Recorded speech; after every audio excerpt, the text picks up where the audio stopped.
Autrefois appelés enseignants vacataires, aujourd'hui aspirants du secondaire des lycées et collèges publics, au Bénin, le gouvernement du président Patrice Talon attribue 30 heures de cours par semaine à cette catégorie d'enseignants. Mise en œuvre au titre de l'année 2019-2020, l'Aspirana est une réforme qui a favorisé l'octroi de 20 heures de cours par semaine aux élèves professeurs certifiés et 22 heures aux adjoints, dont respectivement 2 heures d'animation pédagogique.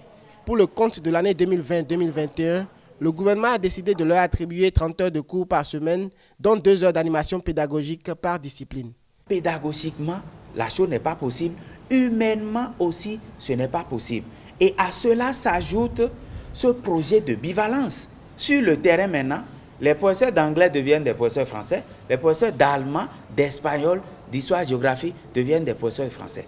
Mais est-ce qu'ils ont eu les prérequis? À sa première expérience en 2019-2020, les préinsérés ont bénéficié de 9 mois sur 12 d'allocations et ont été privés de certains avantages et primes de déplacement. Le secteur éducatif du pays regroupe 80% d'enseignants aspirants, soit plus de 15 000 préinsérés.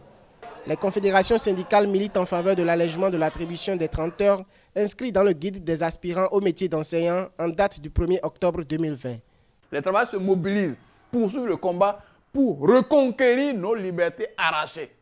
Et déjà, on doit féliciter les aspirants qui se battent pour que leurs revendications soient satisfaites. Mais il y a près de 6 000 professeurs certifiés adjoints formés dans les écoles normales non recrutées. À la suite de la rencontre d'arbitrage présidée par le président Patrice Talon, qui a connu la participation de 6 des 7 centrales syndicales sur le quota horaire jeudi 8 octobre 2020, le gouvernement s'est dit ouvert à une révision du quota horaire. Par ailleurs, la problématique liée au recrutement des aspirants demeure. À l'issue des tests organisés en 2019, près de 2000 enseignants retenus dans la base de données n'ont pas été déployés.